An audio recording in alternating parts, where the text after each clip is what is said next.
In today's episode of Spiraling Up, Google's VO3 is here, and I'm convinced we're doomed. It's over. Our team is going to discuss, and then we're going to be joined by Megan Battaglia, VP of Marketing at one of the fastest growing B2G firms in the country for a game of B2G Power Plays. Welcome, everyone. This is Spiraling Up with Hinge.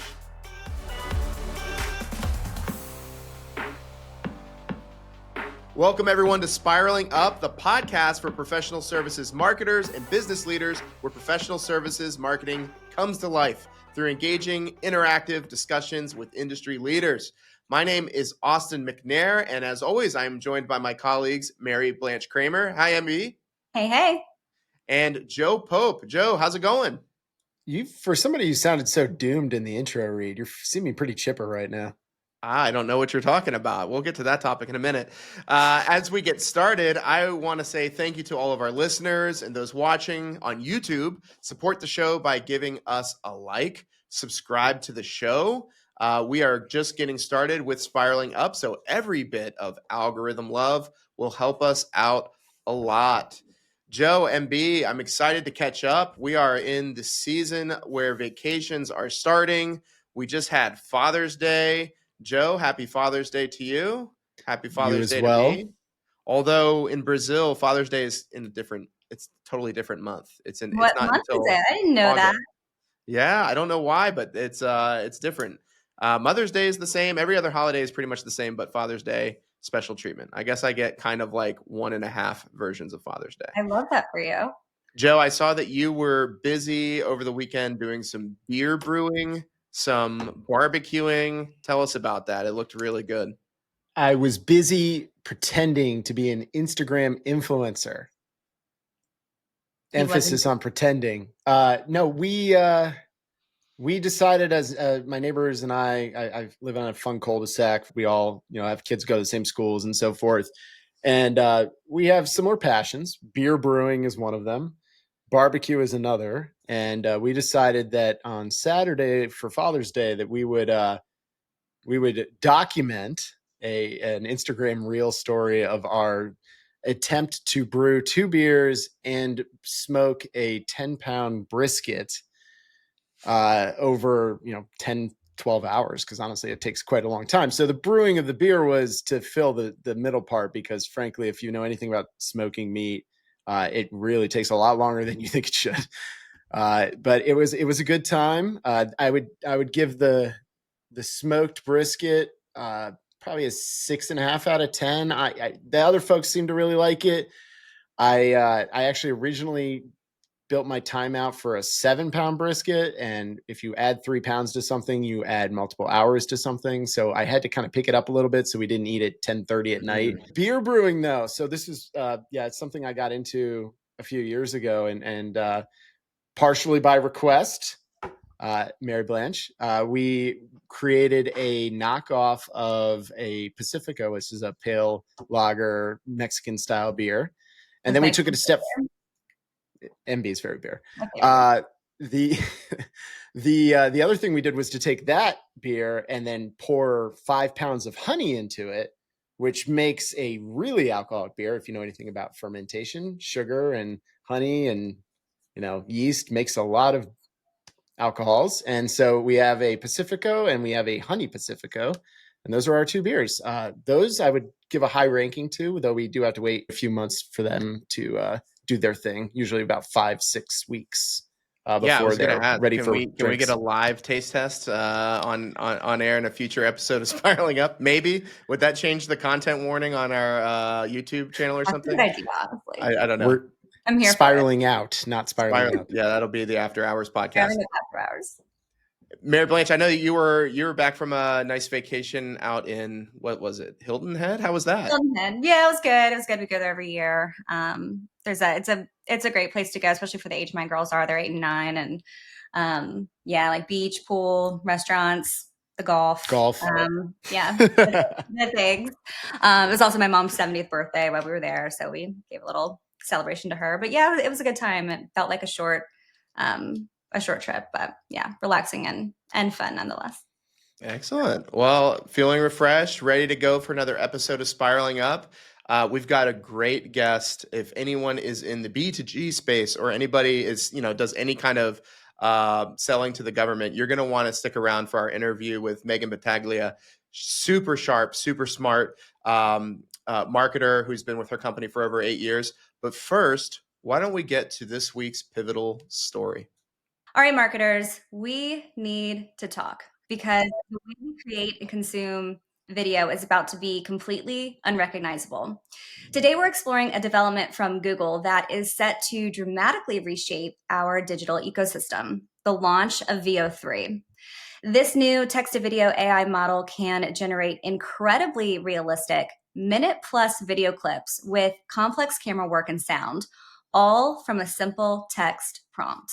This capability is being called astonishingly realistic and transformative for the internet.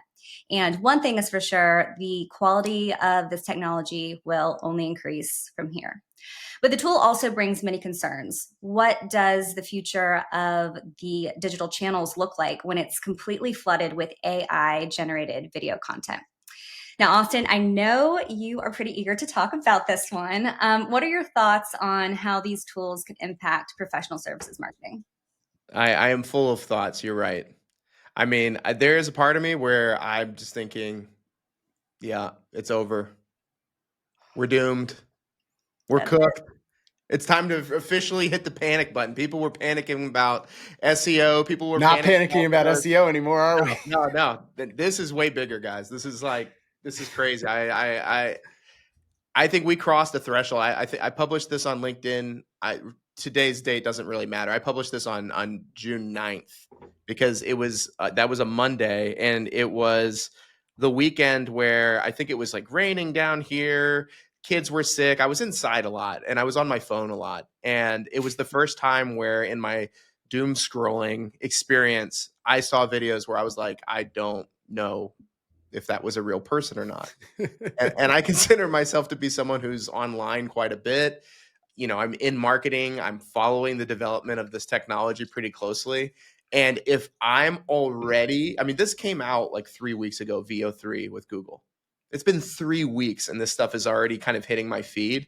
And if I'm having trouble, I just think a lot of people are going to have difficulty deciphering what's real for what's not real right now.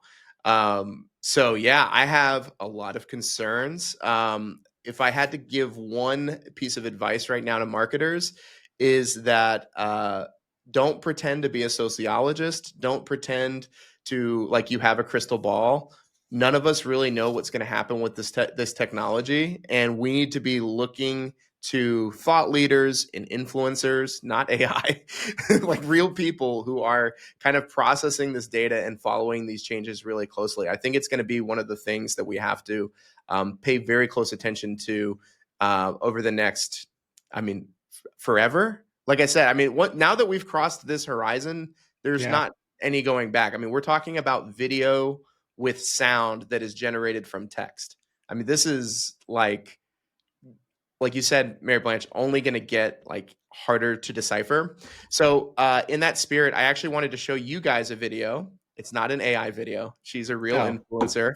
Her name is Ask Cat GPT. She seems very smart on these issues. And I wanted to show you guys a video she put out recently about this and get your thoughts. How does that sound? Yeah, let's do it. We love bringing influencers in on this show. All right, let's watch the video from Kat.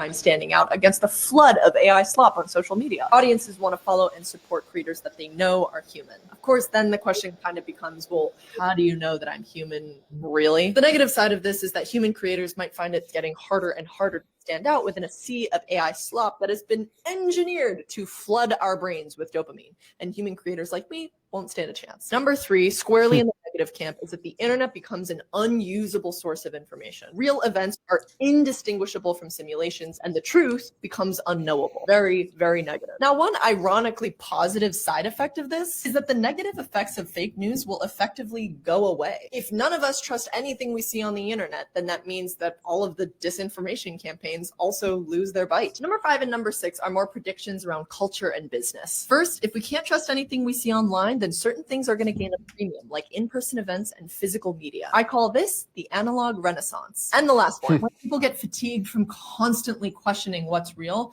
they'll retreat into things that feel more realistic because they're pre-AI. Think old YouTube, DVD, because it feels safe and familiar. All right, what do you think? Are you more on this side or on this side? Leave your thoughts in the comments, and for more non-pretentious, non-patronizing education about AI, follow this page. We don't want to be pretentious. Yeah. Yeah, we definitely don't. So I think I've already kind of hinted that I'm more on the pessimistic end of the spectrum here. But Joe, Mary Blanche, I kind of want to turn it over to you guys. Of the kind of scenarios that she painted there, what stands out to you? Well, I don't know if I would say pessimistic was the good word for doom and gloom, Austin. I think that's where you were, you kind of started this conversation. I feel like Miss Cat GPT brought up some really interesting points. The analog renaissance thing is I think we're seeing that more and more. And honestly, there's precedence for that anyways. I mean, we're talking about this now in terms of AI and digital and all those types of things. But even when it was like 10 years, 20, 30 years ago, as new technologies, laser discs, CDs, MP3s, as we've kind of worked our way through these different tech, there's always kind of that longing for what came before. So I think that there's a definite tie there in terms of where we might see folks. And to be what that might actually then do is for creators like Miss Cat GPT, or we can even start to go up the bigger end of the spectrum with the Paul brothers and Mr. Beast and so forth. The folks that create original content that have done a very good job in growing their brands and their reputations, I don't see how those folks will lose. If anything, I actually think in a lot of circumstances they'll gain, they'll win, because of the nature of people like you, Austin, thinking that the world's doom and gloom. They're going to go to what makes sense, what makes them happy, and what makes good connection to their interests. It's perplexing, right? Like this idea of not being able to, like, living in a world where you don't really know what you can and can't trust. So I think there's a lot of validity to what she said in terms of what that ultimately could look like. I think it's a very interesting point, talking about the things that will gain a premium, like those in-person events, that subject matter expert that that you can trust. So yeah, very, very interesting. It's a very interesting time. Yeah, I mean, I go back to some of the stuff we've talked about, like what are the strategies professional services firms are going to have to think about in this era, right? Mhm. Because I have no doubt that this problem is going to immediately make an impact in our sector, and especially for marketers. I mean, we are, as professional services marketers, we are marketing expertise, we are marketing people. So on one hand, there is an advantage that we have, right? Because our people are expertise, and people are all different, right? And as long as people's personalities are coming out and people's true kind of technical expertise is being brought to the table, being brought to the spotlight, then we should be able to kind of rise above, AI slop, for example. But the challenge is, as marketers, going and harnessing that out of experts, right? Spending the time that it takes to actually get to know the experts at your company and helping them raise their profiles. A lot of experts don't even want their profile to be raised. They're cool kind of just being behind the scenes, or they're cool being like that local superstar just kind of with their clients.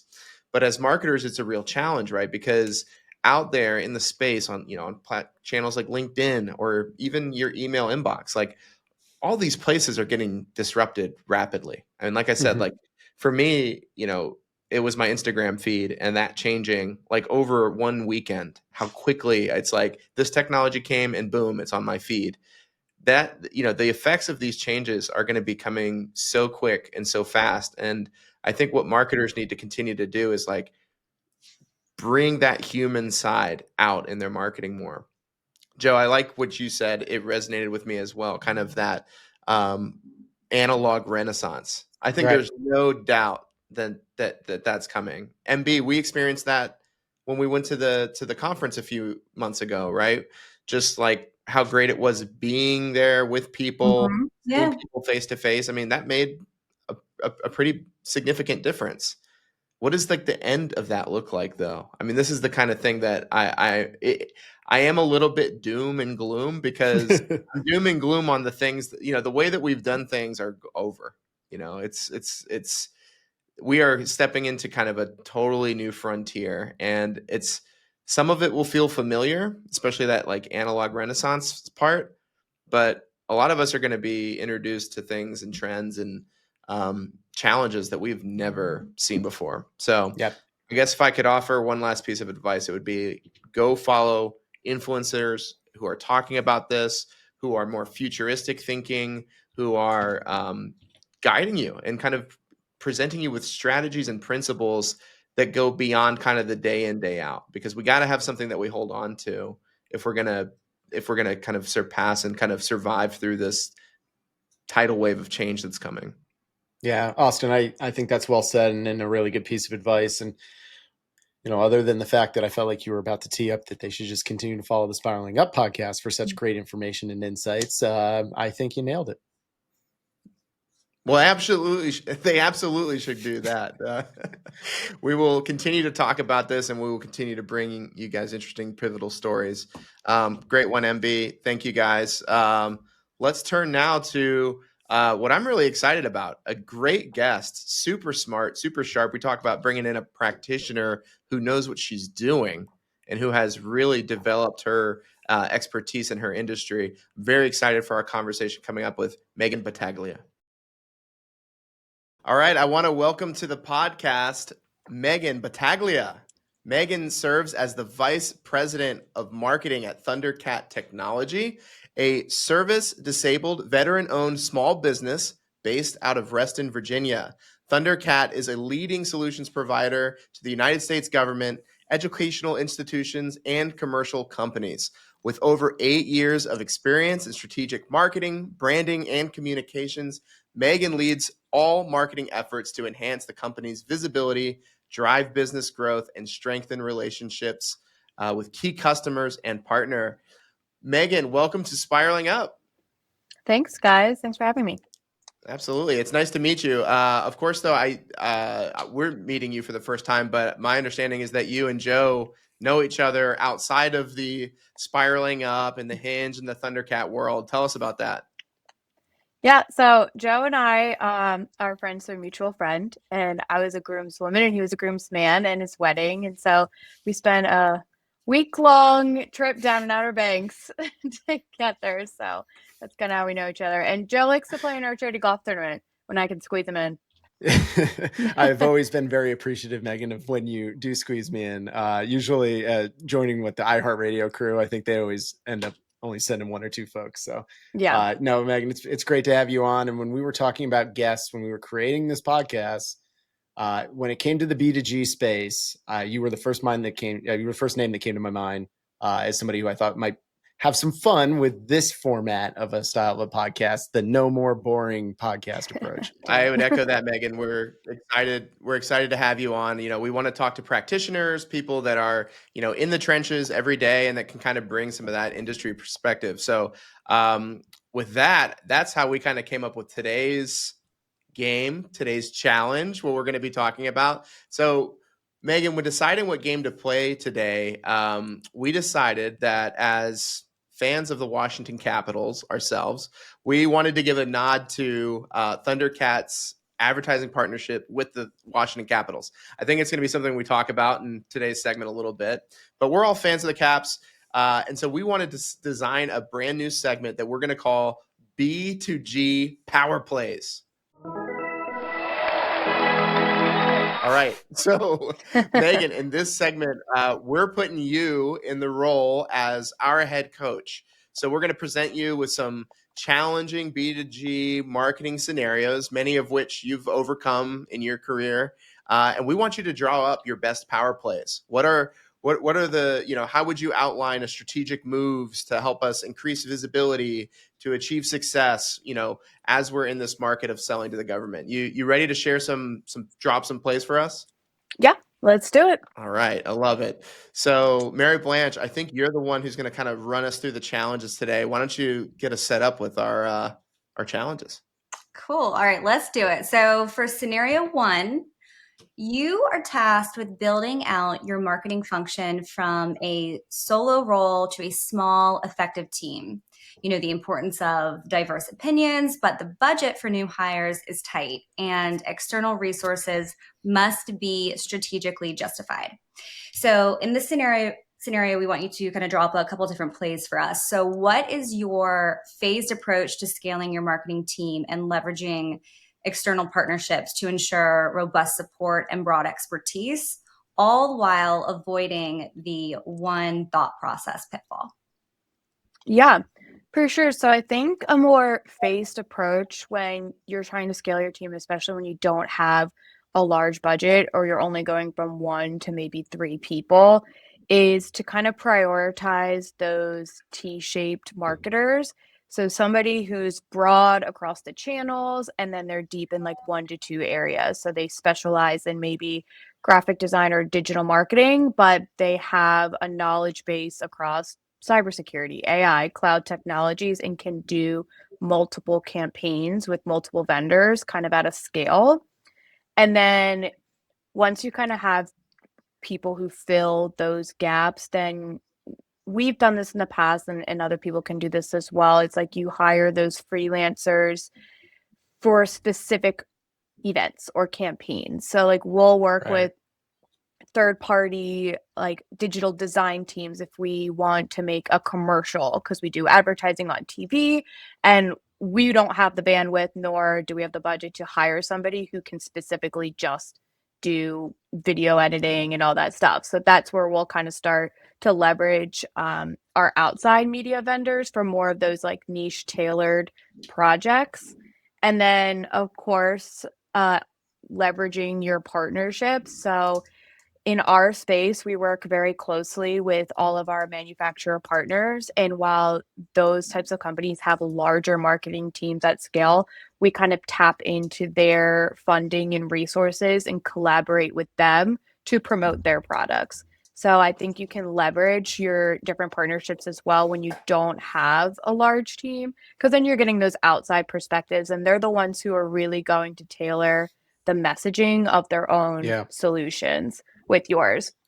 And something that I always do, and I still do now, even when I was just a team of 1 and now as a team of 3, I always ask for other people's opinions that aren't even on our marketing team. So if I'm doing a cyber campaign, I'm meeting with our SVP of cyber sales, I'm meeting with our cyber CTO, I'm making sure that who we're partnering with and what messaging we're putting out there, that it aligns strategically with what our sales team is doing.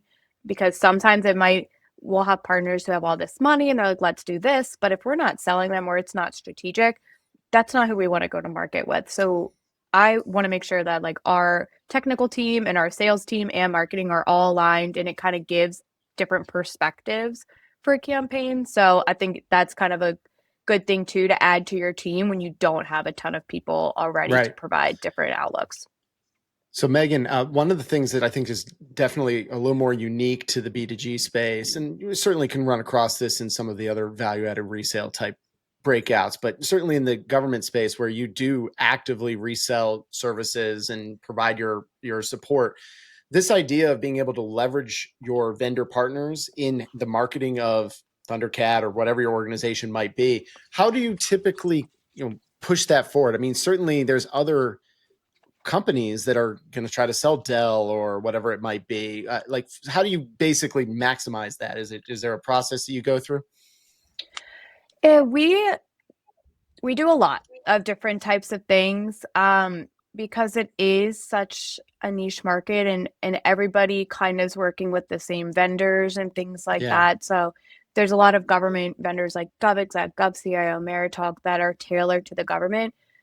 We also kind of like to take that funding in those campaigns and extend to the customer outside of their 9 to 5 and reach them as just an individual. So when they're driving home from work and they hear us on the radio, or they're at a Caps game and they see our banners around the arena or on TV during an Orioles game or something like that.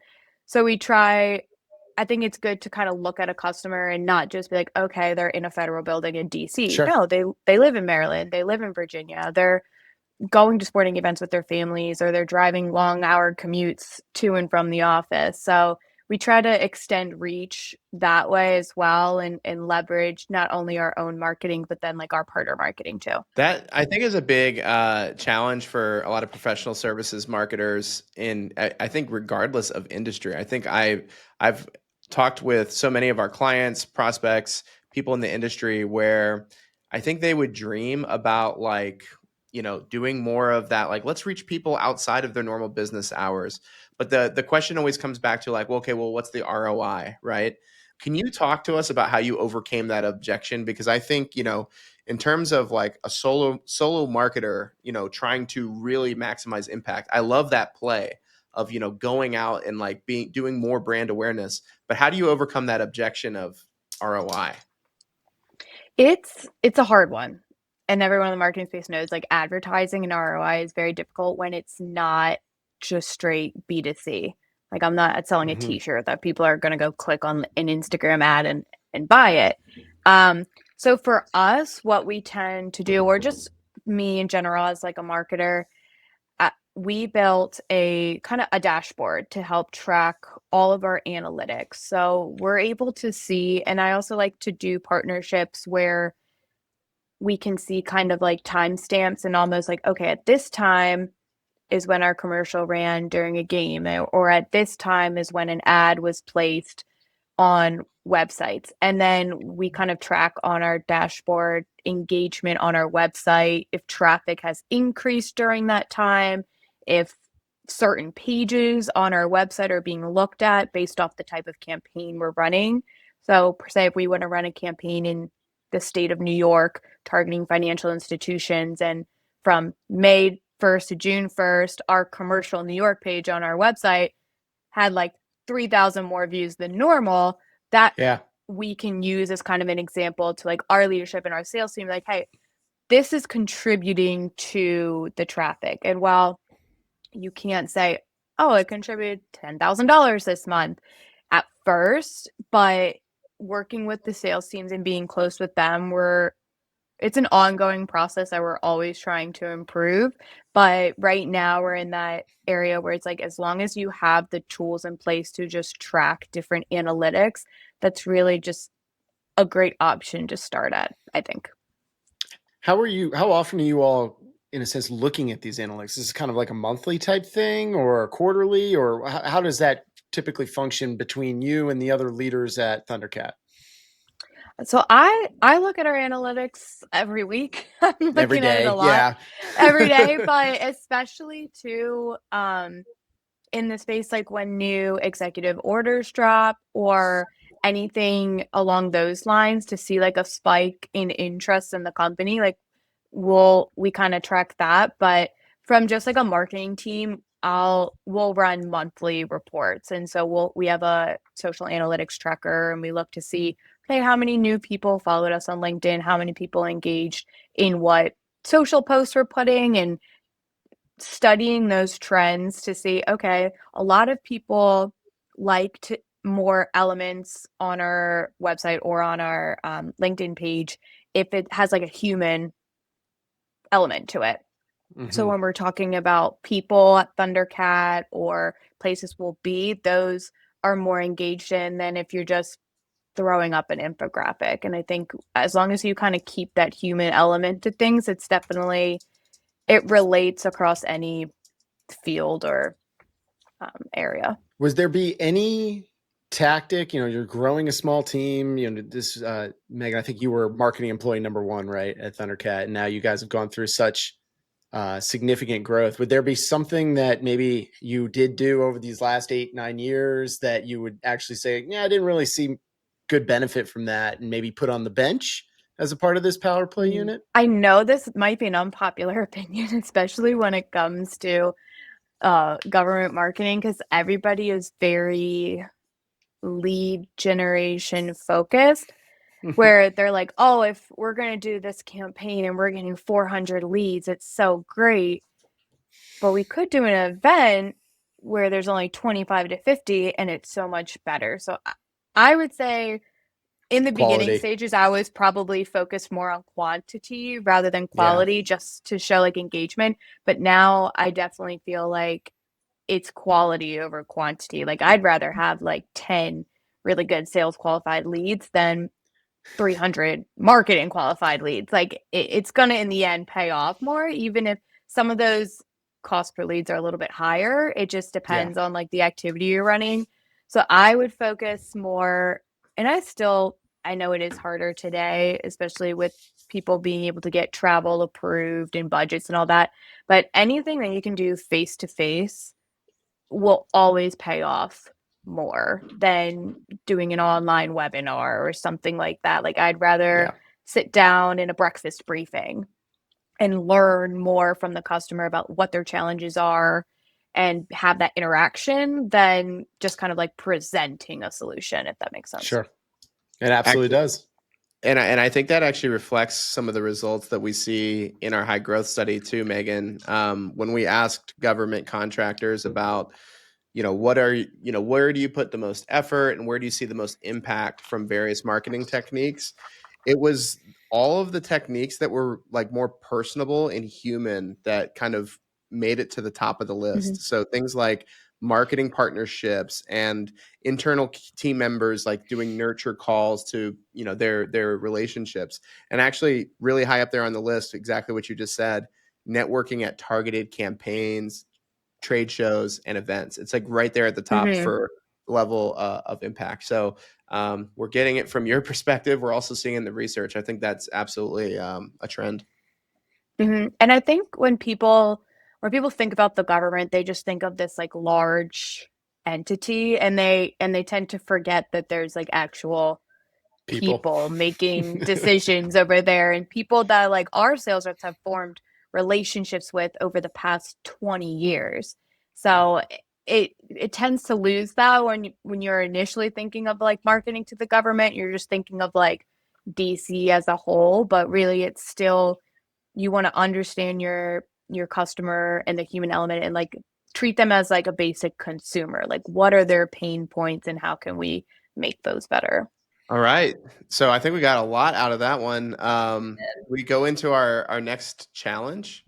Yeah. All right, let's do it. So for our next scenario, your firm has a strong track record of success in securing high value government contracts.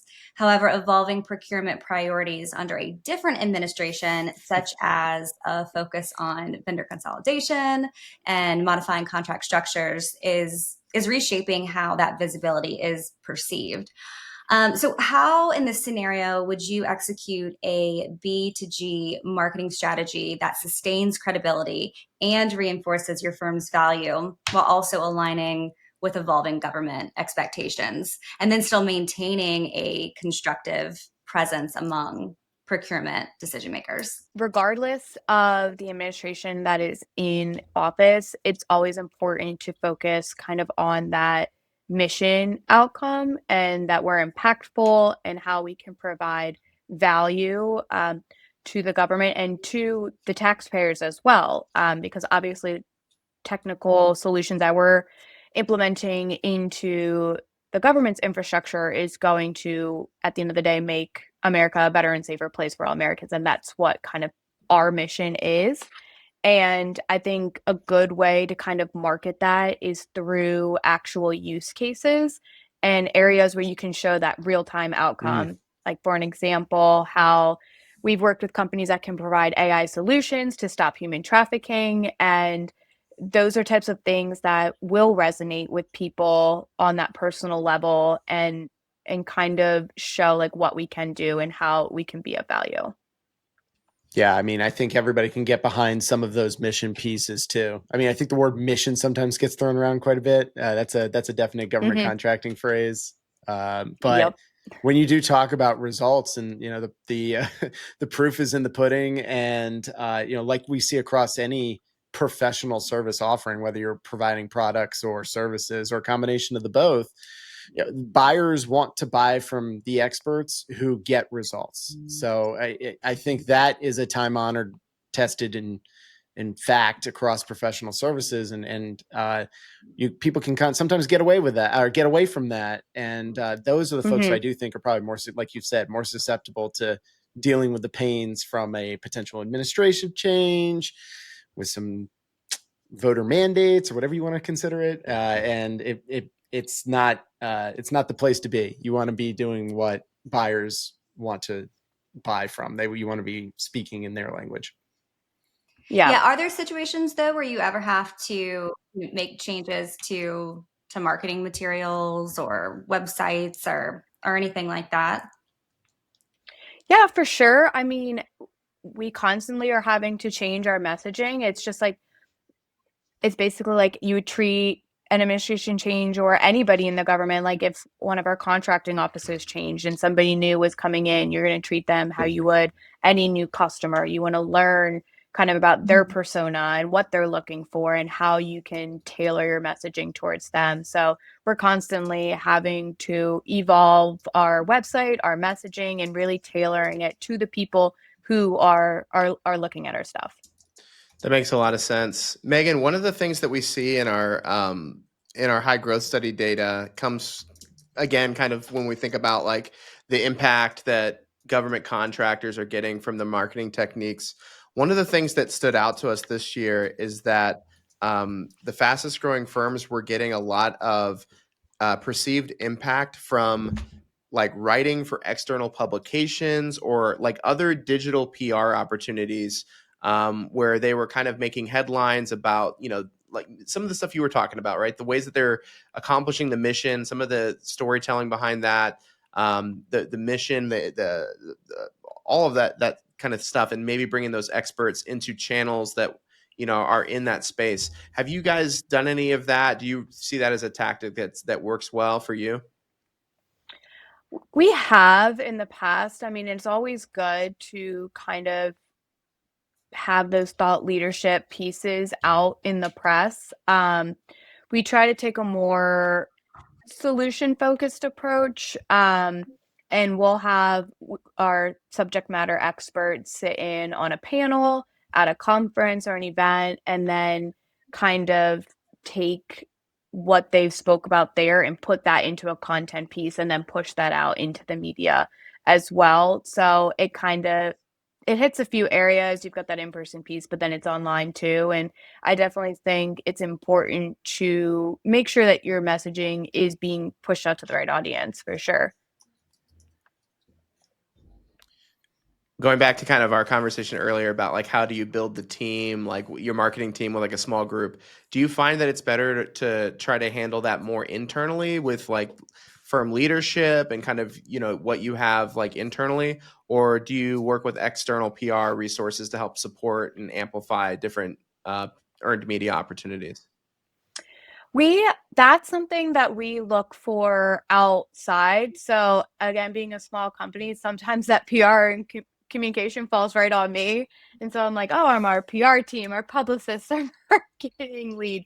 So, but I do think it's important because we also have a legal team as well. So the legal team is very involved in anything along that nature. But there are specific companies out there that tailor specifically to PR towards the government. So we've worked with those companies before, and it's nice to kind of like give them information and they're able to kind of take all of our thoughts and stuff. They almost like interview us and then put that into a piece of good content that is absorbable and easy for any customer level to kind of understand it and get our point across. All right. So we've got one other scenario / challenge here for you. So far, I feel like I've learned a lot about the government space that I hadn't really thought about it that way before. MB, what's our last challenge here? Yep. Okay. So in this one, you are in charge of your organization's annual charity golf tournament, which we know has grown to include over 50 sponsors, each with their own unique funding process. Your small marketing team is stretched thin, and behind the scenes chaos is a constant threat. So, in this scenario, what would you say are your top three operational power plays to ensure a well oiled machine for this high stakes event? So, everything from sponsor management all the way to the day of logistics, despite limited resources and that inevitable one thing that goes wrong.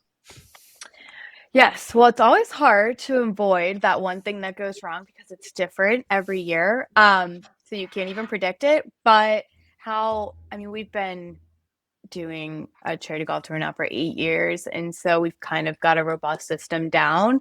But I think for any company or any team that's like looking to do just an event in general, or if it is a charity event, is to be very specific with team kind of roles. I think sometimes it's harder when you've got, even if it's only 3 people, but you're all doing the same things and you don't know who's reaching out to who, or everyone's doing invoicing and then 2 people send the same invoice. I think that is where it can get chaotic. So we have we created almost like a playbook of a spreadsheet, essentially. We call it our master spreadsheet, and everything is very like tailored. Like we have one person who's very focused on doing the invoicing and sending those sponsorship confirmations and being that kind of main liaison between the partner and our team. And then we have someone who does all of our inventory and is making sure that what we have from last year is here this year, and then what do we need to order, and then kind of ordering that stuff. And then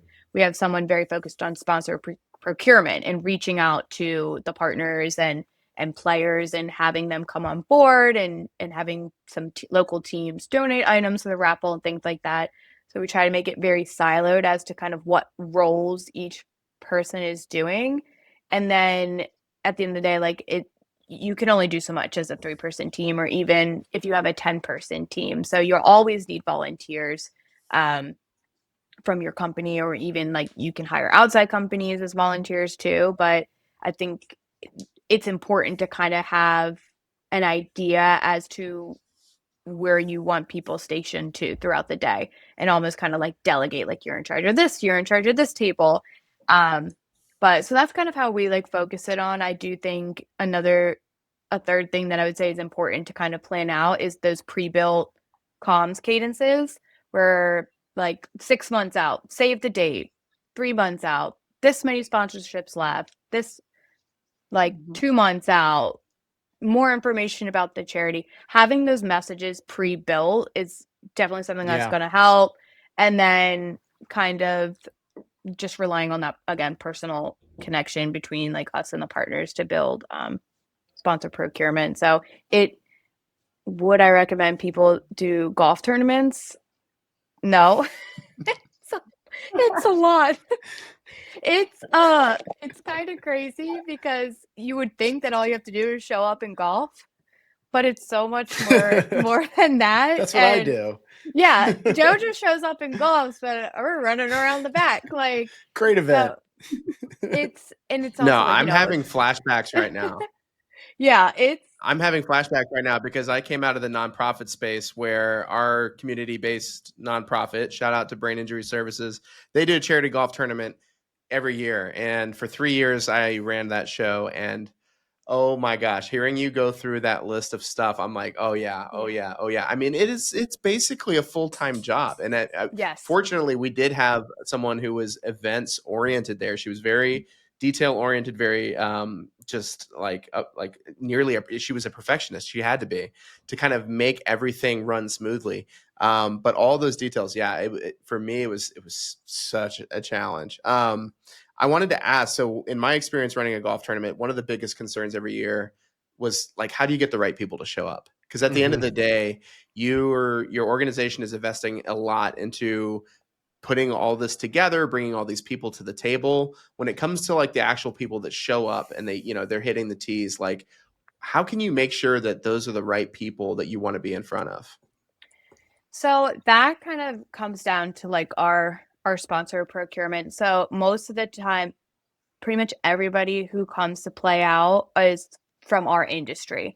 So we really rely heavily kind of on our sales teams, like personal engagement with these reps, people that they know or people that they want to come out so that they have more time to kind of develop those relationships with them. So like we'll have some of our reps will go and play with partners. And so they'll like be on their foursomes, and then we have a networking reception afterwards. So it's really kind of tailored to that like one-on-one rep to rep engagement rather than being customer focused. Since it's a charity event, we're there for the charity, we're there for everyone to have a good time, and we really are leveraging it as a partner kind of enablement engagement event where it's something fun that people can come out and enjoy all for a good cause.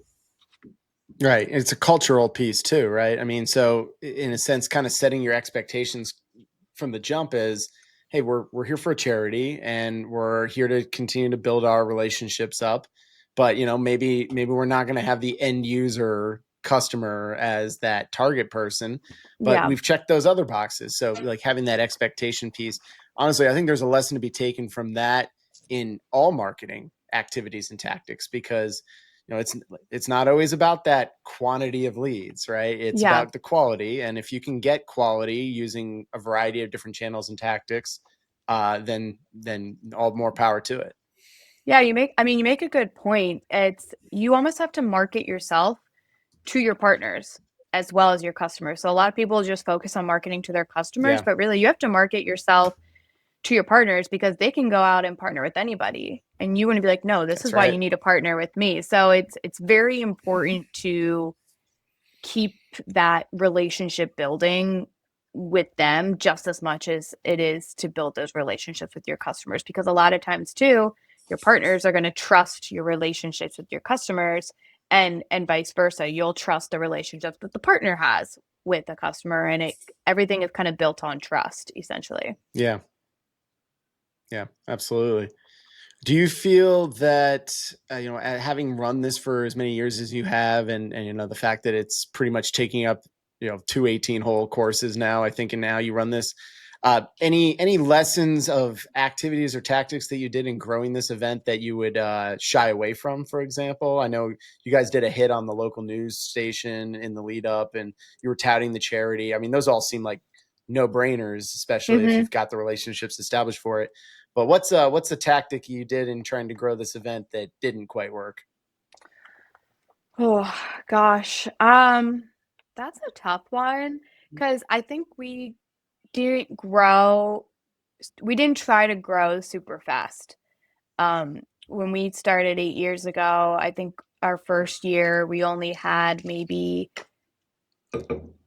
30, less than, actually no, we probably only had like 15 sponsors. Like, so it was very kind of small to now compared to like the 54 to 56 sponsor level that we do. I think that's something I would tell like people to avoid is don't try to go too fast too soon, because then you're going to outpace yourself, you'll outpace your team, and at the end of the day, it's like quantity over quality. You want to you still want to have a good quality event rather than just a large event. So I would say I would probably go with that. And then the second thing I would have done better at is definitely having that master sheet built out from the very beginning. Instead of trying to just one person track everything. I think that was very hard. So definitely getting those roles assigned right away to those specific people, and then having them do those same things every year, as long as like your team's not turning over or anything like that. Now with my team, we've been pretty solid for the past 4 years together. So we're at this point where everyone kind of already knows what they need to do. But I think, yeah, that's definitely something that I think it's hard for a lot of like event planners, is to just feel like they need to do everything themselves, which you can't do because you will miss something. When you guys launched this tournament and just events in general, and now that you've kind of got your well-oiled machine, I know you kind of run it through the internal side, but did you lean into outside resources? Did you bring on, for example, like an event coordinator and so forth? We did, yeah. So when I first started in marketing, I was 22 years old. I didn't have the connections that like I have now, nor did I have the knowledge of the government space like I have now. And so I really, really relied on the public sector marketing community to kind of not only build our brand, but build my knowledge base too. And there are several resources in this area and in the public sector marketing space that are specific agencies, marketing agencies, third parties who can help with those types of things. And that was who I leaned on. And they were the ones who helped me come up with this idea to do a charity golf tournament, because we were sitting there brainstorming about different events we could do. And I was like, all these partners constantly ask us to sponsor golf tournaments, and our team loves to golf, but we don't have one. We don't do one ourselves. And they were like, well, why don't you? It would make sense. Like, you guys are in that space. So that's kind of just sitting around the table. There's like three of us just brainstorming, was kind of how we came up to it. And I pitched it to our CEO and he was like, yeah, let's do it. And I was like, all right. So we worked with an outside vendor who came in. They kind of provided the day-to-day like event management team, because this was before we even had a ton of people at the company who could volunteer. We were still pretty small. I think maybe we only had 60 some people at the company at that time. How large are you all now, Megan? We're around like 140 now. So it's grown so much since then. And so for a few years there, when I was still a team of one, I had to rely heavily on those outside sources to help run the team. And event management companies are great because it's what they do. It's their bread and butter. So they come in, tell them what you want, and they kind of help build out that master spreadsheet, and then we kind of use that as a template and go from there. All right, Megan. So I want to kind of present you with one final question here about what is your ultimate power play. I wrote down as we were talking a few of the things that you said. You talked about quantity over quality. You talked about building trust with your partners. You said be about the mission outcomes. Adjust your messaging to your audience. Reach buyers outside of their 9 to 5, and get outside support. What would you say is kind of your ultimate power play right now for the B2G space? Like, what is the essential, you can't live without it kind of tactic play that you go to right now? I think the go-to is being that mission outcome focus. I mean, it's like, just think about your typical buyer. When I go and buy something on Amazon, I'm looking for reviews. I'm looking for photos. Like, I'm not going to buy it unless other people have. So when you're focused on a mission outcome and you have those use cases, that's what people want to read. They want to be, what's your success story? I don't think you can really get better marketing than that, essentially. Mm-hmm. I love that. Well said. Well, Megan, thank you so much for joining us on Spiraling Up. Where can people learn more about you? Where can they learn more about ThunderCat? They can go to ThunderCatTech.com or visit our LinkedIn page, and we're constantly posting out there. Excellent. I love it. So thank you so much for joining the podcast today. For those watching, make sure you hit the like button, subscribe, leave a rating if you've enjoyed the time today. We love talking to guests and practitioners like Megan. We've got a lot of great episodes lined up. So for Joe, for Mary Blanche, myself, for Megan, we'll see you on the next one. Take care, everyone.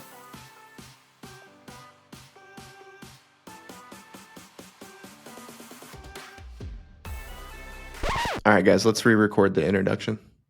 In today's episode of Spiraling Up, Google's VO3 is here, and I'm convinced we're doomed. It's over. Our team is going to discuss, and then we're going to be joined by Megan Battaglia, VP of Marketing at one of the fastest growing B2G firms in the country, for a game of B2G Power Plays. Welcome, everyone. This is Spiraling Up with Hinge. Oh, and one more thing. I'm not really Austin, or am I? Haha, you can be the judge. Oh man. Austin, I will say that Robot Austin is terrifying.